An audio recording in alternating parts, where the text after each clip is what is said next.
I'm Anna Garcia with True Crime News, the podcast. Every crime tells a story. Every story demands justice. True Crime News, the podcast, covers breaking crimes, investigating high-profile and under-the-radar cases.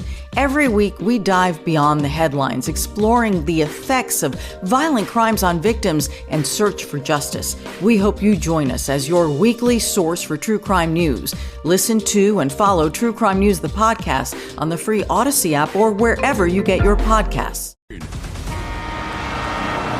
Radio you can touch. Go ahead, touch it. This is the Bob and Jeff Show, starring Bob Lutz. I don't want old ladies fawning over me right now. There was a day where there's a couple girls here. Girls? They're 90. Well, no, I'm talking about 40 years ago if somebody would have called. Oh, they were said, 92. No, there's a couple girls here kind of interested in you. I would have been, when I hear the words, some old ladies really kind of into you, Bob. Ew. Jeff Lutz. You got to be living your best life. I want to be me. I can do whatever I want. Thank you. You're a genius. 97.5 and 1240 KFH. Strap yourself in and feel the juice.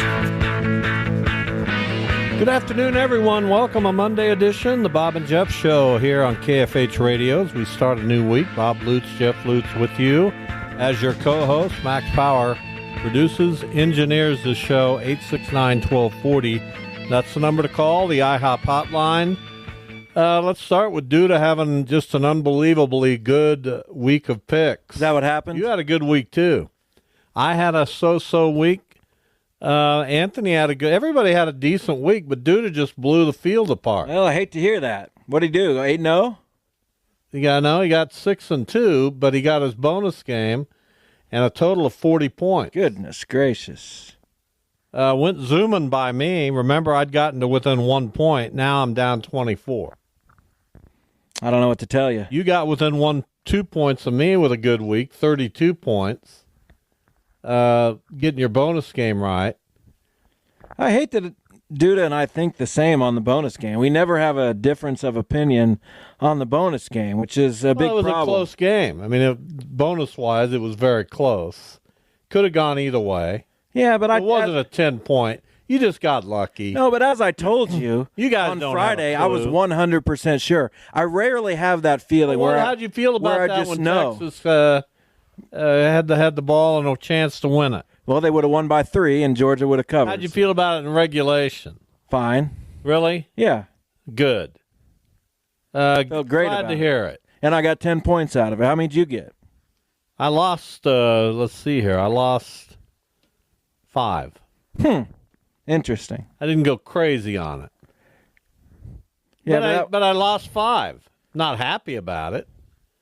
Well, I'm sorry for you. But, again, that one just felt pretty right to me from the get-go. And it paid off. I watched a bunch of that game. I watched a bunch of Penn State, Oregon. I watched a bunch of SMU, Clemson. And I watched quite a bit of Iowa State, Arizona State. Boy, Arizona State. Don't sleep on that club. Who do they have, Notre Dame? Well, I have to look. No, they have a when bye. When you pop that on me, you can't expect me to know. They have a bye, but I don't think they play Notre Dame in the second round, do they? I don't know. I should have memorized the bracket. You should know. No, now I'm going to take that back.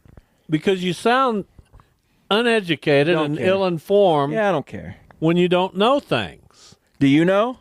No, but I never said I did. You're uneducated and ill-informed. I can't remember, but I never said I did. Uneducated.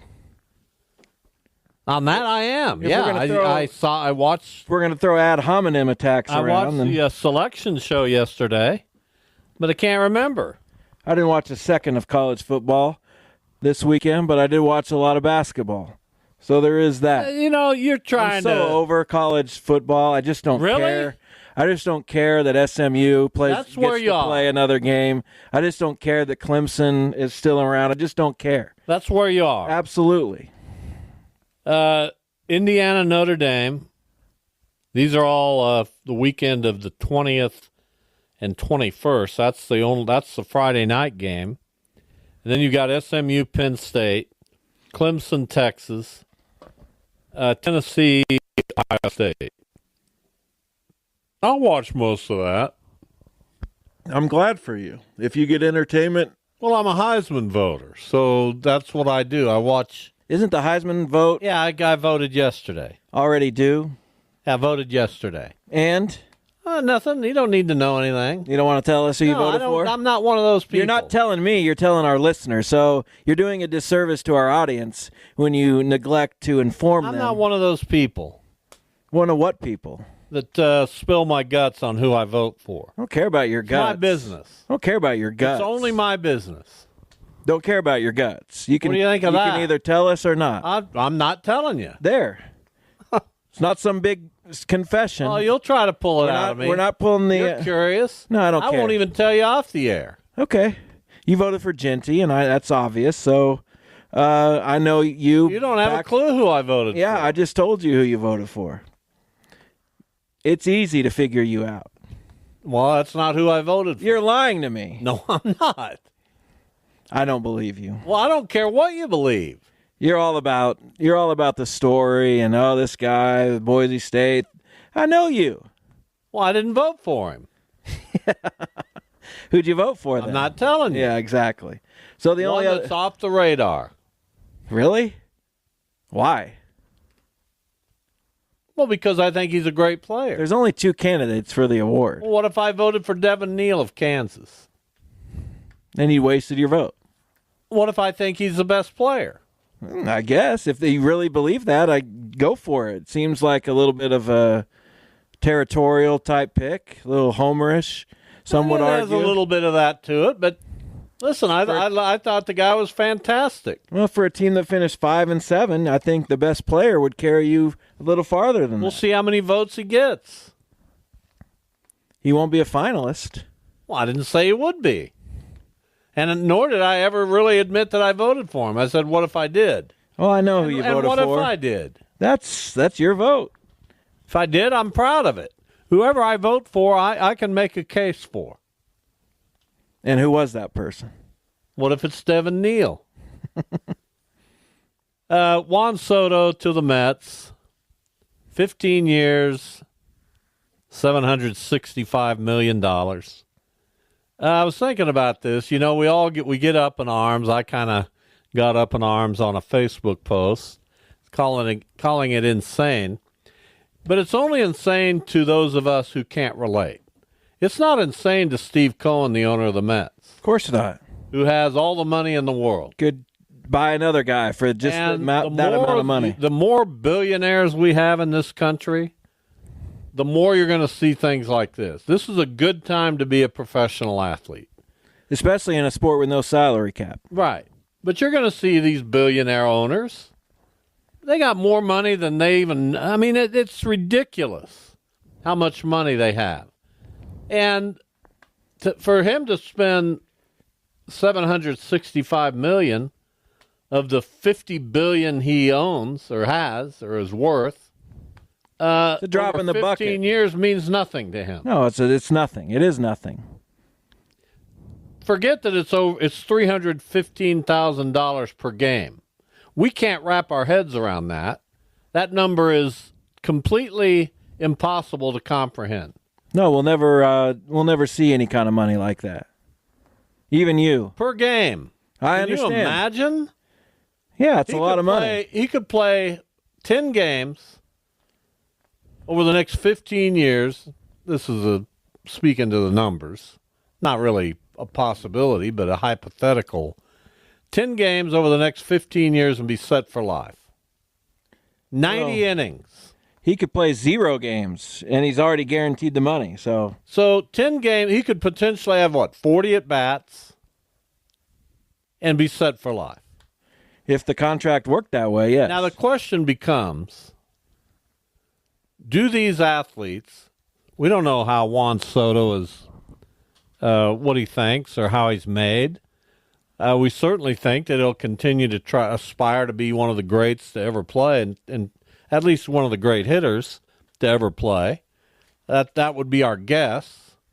But what if Juan Soto, now who's set for his life and 50 other lives, what if he turns it down a notch? I don't know. I wouldn't expect that to happen. You wouldn't expect it No one to else happen, has ever done that. You also have never gotten $765 million dumped. You know how you get to be that good at a sport? You're as competitive as it could possibly get. And I'm not saying he's not going to give that up. That. But I'm just saying, what if? Someday an athlete will come along, sign this kind of contract for this amount of money, and whether they acknowledge it or not, the work ethic could suffer. I don't know. I'm sure that has already happened. If I got $765 million and I continue to do this, if I got that to do this radio show, you think I'd continue to do the A-plus job I do now? Well, the good thing is no one would notice if you. Why do you feel the need to drag me down? Why do you feel the need to drag yourself up? If you're going to do that, I'm going to bring you right back down. Why? Why do you feel the need to drag me back down? Why shouldn't I? If you feel like I'm dragging myself up. I'm not here to stroke your ego, friend. I don't want my ego stroked. So I'm not going to say, I don't know, your A-plus job. Keep doing your. No, I'm not going to ever do that. So if you tout, I will de-tout. There comes a point where money is an incentive, no question about it. If Tony Dusing, our program director, would have come to me and said, I want to give you an extra $50 a show, I'm going to answer the bell. I'm going to do my very best to be worth that. If Tony Dusing comes to me and said, Bob, I want you to sign a contract for 15 years, I'd be 84 at the end of the contract. That's irrelevant. For 15 years at $1 million per. Why are you using yourself as an example? I don't get that. You're not because even. I'm the only one I can use as. But you're not dealing in the same territory. We know it's a lot of money. There's no real perspective you can put on it that's going to make people understand if they already don't. I'm just saying, if you're Juan Soto right now, wouldn't you feel the slightest nudge to say, man, I got this money no matter what. Am I going to go to the gym 5 days a week? And I mean, you know what I'm saying? What else is he going to do? Go eat McDonald's? Well, I don't know. He's one of the best athletes in the world. I'm not saying he's not going to do it. Well, I just don't understand this hypothetical that is never going to happen. Can't you pay somebody too much money to where they lose their incentive? Probably. That's all I'm asking. That's all. I guess. I don't know how to necessarily respond to that. Anything's possible. An athlete like Juan Soto is driven to perform first and foremost, but also to maximize his earning capability. That's no longer an impetus for him. That's taken out of the equation. He doesn't sit at home at night and go, man, I want to be the best so I can make this, Well, now he wants to be the best for other reasons. Maybe. Probably. We've never seen an example where a guy just But isn't quits. there a doubt in your mind? No, there isn't. He wants to win. He wants to be great. Why? No, he's going to quit on his team. I'm not saying quit on his team. I'm saying that's quitting on your team. That's quitting on your team. Is baseball a team sport? What does he care if the Mets fans turn on him? I just don't know. I don't know where you're going with this. At some point, you have enough money to not care. Like, well, I mean, we could just make up anything. It's $785 million. No, that's not how much he got.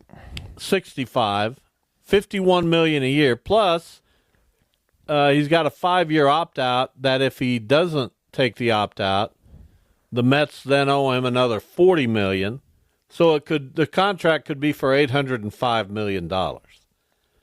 I don't know. Did Steve Cohen quit, or did he continue to generate wealth and income and net worth? I just don't understand the hypothetical. It's a good hypothetical. No, it's not. I mean, you could make up anything. What if? It's a great question to ponder. There's no question. I pondered it on the drive home from Wellington this morning.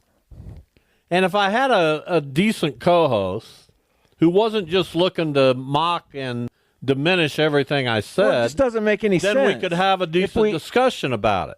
But I got a co-host who's threatened. Threatened? Because he doesn't have a thought. Why would I be threatened? So my thoughts get minimized. No, it's just a dumb thought is all. That's what I mean. It just makes no sense. What am I supposed to say? Have a conversation about it. I thought we were. No, you're just throwing. Yeah, that's never happened before. Why is Juan Soto going to be the guy? Theory. What do you mean it's why never is Juan Soto going? How do you know it's never happened? Why is Juan Soto going to decide? Hey, I'm going to be the guy. Well, you don't think I could go back and? What about Albert Pujols? What about Albert Pujols? Did Albert Pujols knock it down a notch or two when he signed the big contract? You'd have to ask him. Did he perform the same? No, but he got older. 31. He got older. Did he have the same numbers? No, but he got older. I think you can look at others of the major contracts. Who got older and their performance? Yeah, you can look at everybody who's ever played sports that way. That's what happens. Why is Juan Soto going to decide, hey, I'm going to be the guy who ruins this for everybody else? So the next guy who is up for this much money. I'm not saying he's going to ruin it for everybody. I'm saying there could be a subtle, part of my motivation to be great. So what does that look like to you? Was to make money. Just a subtle difference. So is he going to now swing at a pitch out of the strike zone? No, just a subtle difference. So what does that look like? The way these guys work to get where they are, they have to work unbelievably hard. So you never take this to the conclusion. So maybe he just doesn't work quite as hard. You never take it to its conclusion, though. That's where your arguments fall apart. Go ahead. My arguments fall apart. So I don't think my argument falls apart. I think it's a good argument. I just can't make it without being. Take it to its conclusion. What does it look like? I just said that. What? That's not a conclusion. It looks like a person who doesn't maybe quite work as hard as what does that look like in numbers? The numbers start to fall off slightly. What does it look like? I just don't know how you perform that way. How is he going to perform less than? That makes no sense. I'll take it all back. I'm wrong. Well, that doesn't make any sense. Good. I'm nonsensical. You're not telling me what. Good. I'm not telling you. I got to do better next time. Well, you're making and I will. I'll work on it. One-dimensional argument. I'm going to work on it. Whatever. I'm going to try to do better next time. I obviously didn't make my case today. I'll make sure that I put a little more thought into these things the next time I bring something up. Max, let's take a break. We'll come back and talk. We got a good show for you today. Jeff Guelder, formerly of the KU television network, now a Jayhawk insider. We'll get his thoughts on KU dropping a couple, including to rival Missouri yesterday in Columbia. At 2:45, Kip Pulliam, the head girls basketball coach at Wichita Heights, will join us. And Paul Mills, Wichita State men's basketball coach, will be on the show at 3:25. Stay with us.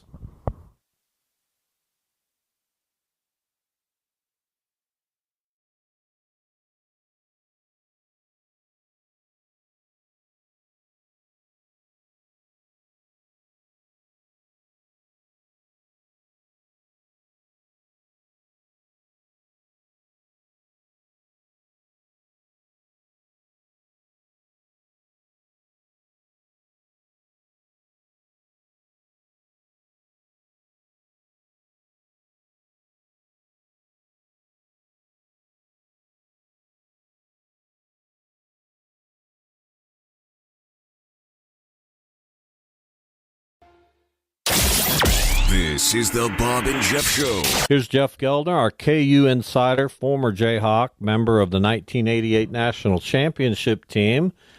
Jeff, we normally call you in here during the good times and sometimes the bad times. First of all, welcome. Thank you for being on. Thank you. I'm actually on my way to IHOP after listening to that commercial. It made me a little bit hungry, but I'll try to pay attention. There you go. Well, get that decadent French toast, my friend. So let's talk about KU now. Dropped a couple after a very fast start. Got to number one in the country. They haven't looked the same in the past couple of games. What I see is a team trying to find its chemistry. What do you see?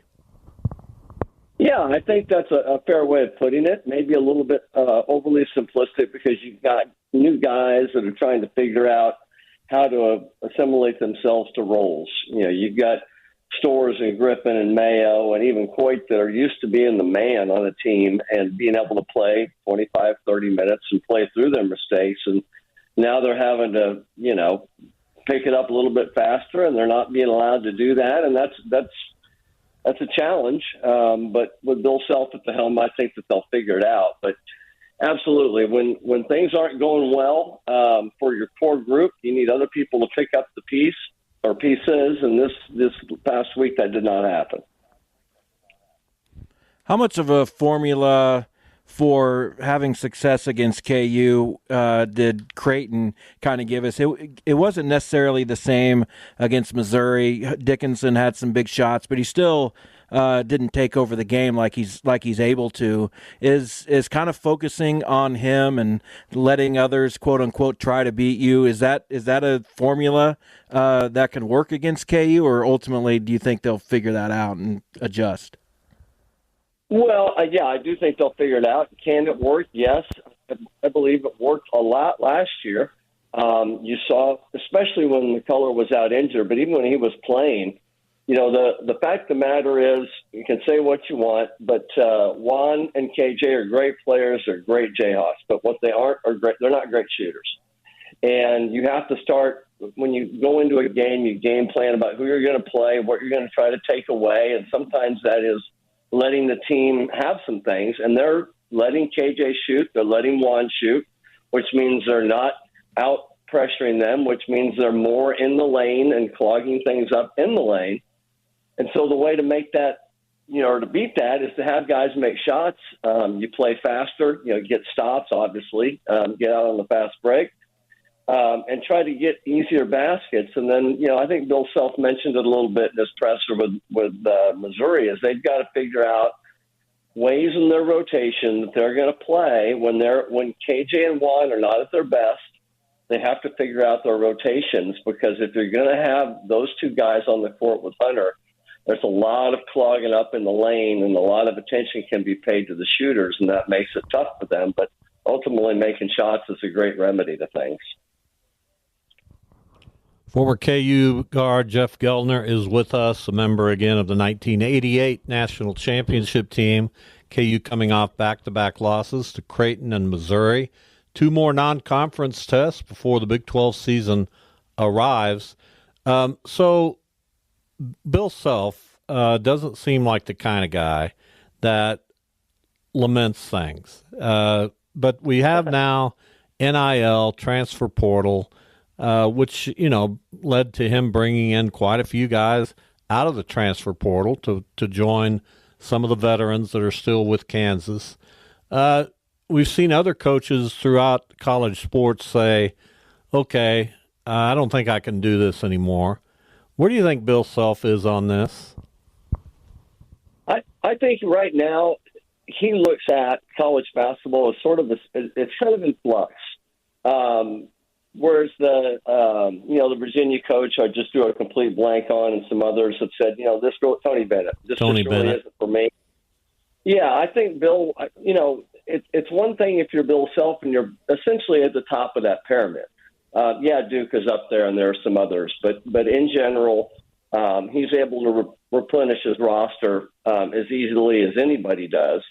But I don't think he sees this as being the long-term vision, if you will, of college basketball. There's got to be some regulations. There's got to, whether it's the NCAA or some other governing body, has to get control of this, because it's just asinine what kids are getting paid, what these schools and donors are having to put up to get a player. And then we'll see what college basketball, college football looks like when the dust settles. But when you have a personality like Bill Self does, and a memory like Bill Self does, and a desire to win, and that hunger to compete, you're going to be not only be competitive, but you're going to be successful at whatever the rules are. And then you learn to adapt, just like you learn to adapt coaching styles to the game and how heavily the three-point shot is weighted right now is a big example of that. Yeah, to take it a step farther, how do you feel like Bill Self feels about coaching a team like this where it is a lot of transfer portal guys? He never was a big one-and-done guy as far as high school recruits. That never seemed to be the focal point of his recruiting. So now that he does have a bunch of guys that are kind of probably one-year players, does that detract from his coaching ability at all? I think so. I think it makes it shows how important it is. But if you look, he brought back 3 key starters, which is kind of normal for a Bill Self team. If they would have had Elmarco Jackson and Jamari back, that would have been another. And then Zach Clements, who was a returning player. Many years ago, we would have brought in a freshman class that would have competed for minutes. Well, now instead of bringing in that freshman class and relying on them, you're bringing in transfers, and these are proven transfers that were Rylan Griffin started on a Final Four team. AJ Storrs, all Big Ten. David Coit, 20-plus game scorer. They're proven players. You just have to. The challenge is to get them to fit together as a team. Obviously, you've got to defend if you're going to play for Bill Self, but it's different in that you're bringing in older guys, but you're still bringing in new guys and having to, instead of just teaching them how to play, you're also having to break down the mental of how they used to play and get them to learn how you want to play. So there's kind of an added step there. Jeff Guelder with us. We're talking KU basketball. They play North Carolina State at Allen Fieldhouse coming up on Saturday. Let's talk specifically about Hunter Dickinson. 15 points per game, 9.6 rebounds, shooting almost 55% from the field. Those are close to All-American numbers. This guy is one of the best players in the country.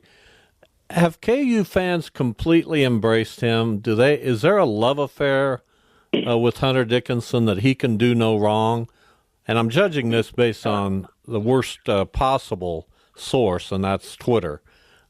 Because you read almost anything there, but what's your thought on that? Well, I think that in some ways he's taken for granted. It's not easy averaging 20 and 10, and he can get 20, 25 points very easily. He's not overly athletic. There are things that he's not great at in terms of foot speed and rim protection for a 7'2" guy.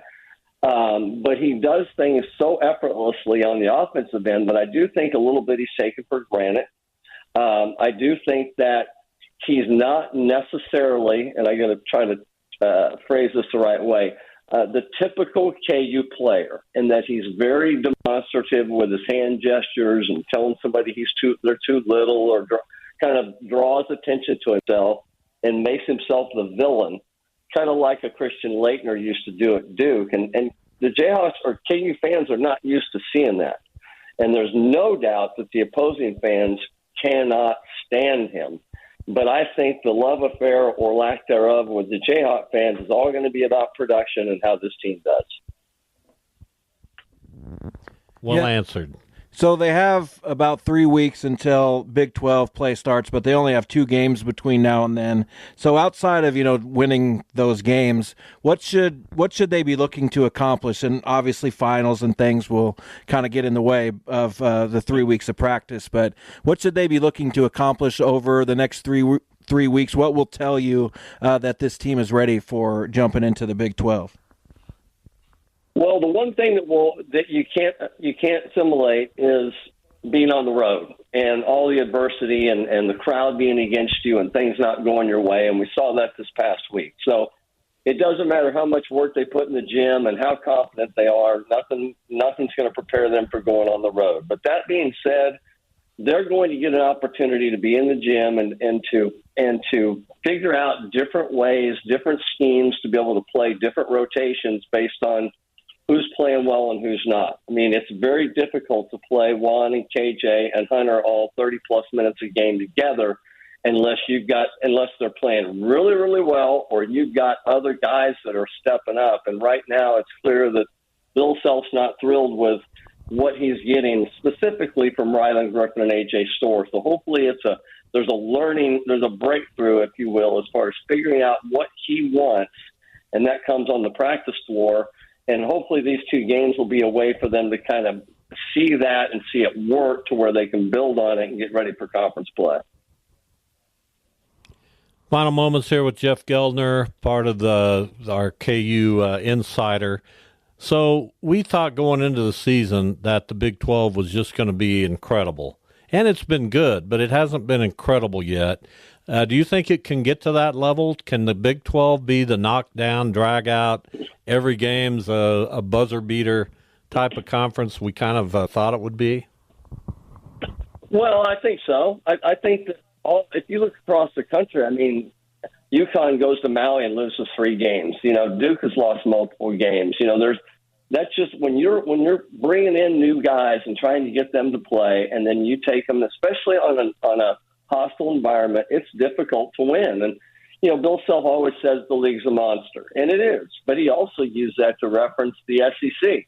And I mean, when there's 57 teams in a conference, it's bound and determined to have some good ones in there. And then you just never know how teams are going to come together and how quickly they're going to come together. But when you just look at top to bottom, the quality of the Big 12, there just is no easy game. That's what I think really makes it tough. It's not so much top-heavy like the ACC of the old days. It's a deep conference, and going on the road and winning is tough. Jeff, we do appreciate your time. Thanks for coming on the show. We'll get with you after the first of the year, after Big 12 play starts, okay? Sounds great. I appreciate it, guys. Have a great holiday season. All right, Jeff Guelder with us. Played on that 88 Jayhawk national championship team and follows that program very closely. Kip Pulliam, he is the girls basketball coach at Wichita Heights. Kip, welcome. How are you? I'm doing great. How are you doing?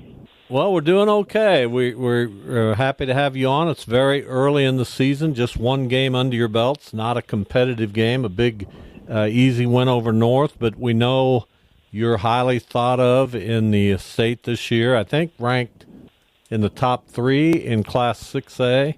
What are you expecting? How good a team is this? How good a team can it be? It's going to be a really good team, and I think they're a good team now. It's a team that I think, as long as we keep developing, and last year was my first year back, and I got to put in my system and kind of doing the things that I've always done and changing it a little, and then now it's year 2 of it. They understand it. We're getting off to a quicker start of developing more into the system, and I think they've got a chance by the end of the year of, making a really deep run. Yeah, you got to the state tournament last year. Obviously, Heights has had a lot of success over the years, so not that was surprising or anything, but how much did that experience help your team, especially now you got a lot of people back, a lot of your key people back? What does it mean to them, for them to have had that experience? I think it's going to mean a lot. You could tell last year when we went, and of course we had to face Washburn Rural in the first round, who had been in the state finals game the last 2 years and won it 2 years before that. They had been there and done it, and this group of girls has not. That was their first time going in a while, and so it was a great experience. We gave Washburn Rural, all they wanted, and that team lost last year to Washburn Rural twice, who played in the 6A finals, and to Topeka Seaman, who won 5A. So they, and all of them games were very competitive and 5-6 point games. So they've kind of seen it now, and now I think they're hungry to make the next step and try and go win a state championship. Talking with Kip Pulliam, he is the girls basketball coach at Wichita Heights. You've got 2 players that most people know about in Ellis and Jackson. What's the supporting cast like for them? How much of a supporting cast do they really need, because they're both really exceptional players? Yes, Samaya and Kennedy are both great players. They kind of, feed off each other, and they've tried to learn. And actually, we've got Kamira Barber, who got hurt in our 3rd game last year. She was a starter until she got hurt and was out the rest of the year with a knee injury. She's back, and she's playing really good. And then we have Zari Walker and we have Heaven Gilbert that are both really good role players. They know their role. They do their role. They do a great job, and they help us a lot. And then we have some really good, bench players. And we got Anaya Harris and Destiny Mays. We have some really good players, Hallie Clemens. We have some really good players that come off the bench that, they get a battle all week with those girls, and we get to make each other better, and then they get a chance, to help, play their role on the team because it'll be their team in a year when all these seniors are gone. Yeah, so last year was your first year back, of course, after a very successful tenure previously, and you go undefeated in the City League. How much did that feel like you'd done it before, like the previous time around when you really dominated? And what felt different maybe about last year coming back? Last year felt a lot different, actually. It was just, since I'd been out for, 6 years and I hadn't, had the chance to coach, and I'd just done training, so being with a different group of girls and starting, almost from scratch because, in the years past, everybody kind of was in the system and they knew it, and it was kind of, as they grew up and got older, I got to plug and play them into the system. And this was a group of girls I had to teach from the very, all from the very start, and to try and do it in 1 year and, get to the standards that, I've always wanted to be in as a state champion. I thought we had a great year. We got to the state tournament, and in year one, I thought that was great, and I thought the City League going undefeated was great. So it was a little different feeling than when, it kind of was happening year after year, and I'd just come back. Kip Pulliam with us from Wichita Heights. What is who are your big challengers in the City League this year, Kip? Who do you have to really pay attention to? I think there's going to be a good group of them. I think Bishop Carroll and Capon will be both really good. I think Wichita Southeast, Wichita South, and even East have got really good young players and good older players to mix in. So I think there's going to be a better group, towards that middle and top that can help, give us, challenge us and are going to make us come out and play every night to win those games. And we've got a little stretch here for the next 3 games of South, Southeast, and East that I think will be really good battles for us. And how important is it in your mind to have that some balance in the league? Because I go way back, as you do. I remember when the City League was not only winning state championships, but putting multiple teams in state tournaments. How important is it to try to get back to those times? It's really important because when you don't have any competition, or you're winning your games by a lot and your girls aren't getting to play as much, it doesn't help you when you do get into those tight games. I mean, you can kind of go look back at Derby football this year. They were beating everybody really bad and they never really got challenged. And then, you get into a tough game, you never know how your kids are going to react. So I really like it. I think we've got to getting more and more parity in the upper half. So there are going to be some competitive games, which I think you need. And then you're going to test your team and see where you're at. And that way you can, make the changes you need to make and actually, make them full game ready, which, sometimes doesn't happen. So one of the things you did while you were away was work a lot with Perry Ellis. How's he doing? How much communication do you still have with him? What is he kind of looking to do, I guess, maybe in his career coming up? I know he's been in Japan. Yeah, he's in Japan right now. We were texting last night. He's having a great season. He's with a team out at, I can't even remember, the Blow Winds is their name, but he's had multiple 27-plus games recently. I think he just said he had 18 and 10 on the game Sunday. Of course, they're a day behind us, so he is always done before, and the timing's off, so I don't really ever get to watch many of them or see them. But he's having a great year. I think he'd like to play a few more years professionally, and then I know he's talked to me about possibly coming and coaching with me or doing something like that when he's done. So awesome. Kip Pulliam, our guest. Now, I'm going to ask you, I know I've asked you about this before. Your father, Stan, probably provided me with my very earliest memories of basketball, going to Derby High School games when I was just a small child, and he was part of a team that included Bob Gifford and the Gaskin brothers and Jim Hoffman and a bunch of guys that you probably know about, but not many do. Yeah. What do you remember about your dad, if anything? I know you don't remember those days, but as a basketball player, I know you remember him very well as a coach. What about as a basketball player? Do you have any memories of him playing? Yeah, I actually remember when I was, that 8, 9, 10, 11-year age that I thought I was getting really good at basketball. And, even that 12, 13 where, I'd go out there and he'd want to play horse, or I'd want to play horse or shoot with him, and he could still shoot it lights out. So I always knew he could shoot it really well. And he was, as a coach, he really pushed me, and I'm glad he did, because he made me the player that I was and the coach I am today. But I do remember that he was, the days I remember of him playing, he could really shoot it. And I do remember going and watching him play in the over 50 league in Derby play, and he'd play with some of those old guys in that league, and I remember going and watching him. So it was kind of fun. Yeah, I harken back to those days quite often. Those were magical times for me, and your dad was a part of that. Kip, I really appreciate your time. We'll catch up with you as the season, the ongoing season, okay? I appreciate you getting hold of me this early in the season. If you guys ever need me, I'll be happy to come on. I enjoy listening to you guys every day. It's not that we need you, Kip. It's that we want you. Okay, well, good. Even better. Thank you, Kip. We'll talk soon.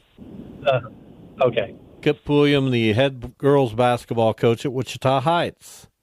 All right, I'm kind of off on the clock today. I've been off on the clock today. I don't know how that happened. Makes me nervous, antsy. Don't be nervous. I don't know what to talk about. There's a lot to talk about. The Chiefs with another way to win, banging in a field goal off the upright. There's a book to be written about this season, and how many different ways you can win close games. I've never seen anything like it. They seem to have found just about all of them. You know what doesn't get talked about enough? That may be wrong. It gets talked about a lot, but the improvisational skills of Patrick Mahomes to get them in these positions. Did you see that little scamper and then the pass to Kelsey for the big first down? On the 3rd and 7. Yeah. I didn't see it live, but yeah. He's just so good at making things like that happen. You feel like the Chargers are after him the whole game. This Chiefs offensive line is an issue. And then their left tackle gets hurt, and they have to bring in the guy that got replaced. What's his name? The Humphreys was the new guy. Yeah, I know. Wanye Morris. And they bring him back in just for a couple plays, but Mahomes is basically running for his life the whole game, and somehow found a way to make it work, and they beat the Chargers. They don't beat them bad. They barely squeak by. They don't cover. They never cover. They're now, 12-1? That's correct. Division champs. It's just incredible. And tomorrow we'll have Vahe Gregorian from the Kansas City Star on, and he'll be able to put it in more flowery terms than I am. So we look forward to that. We'll take a break, an hour to go on the Bob and Jeff Show. Stay with us.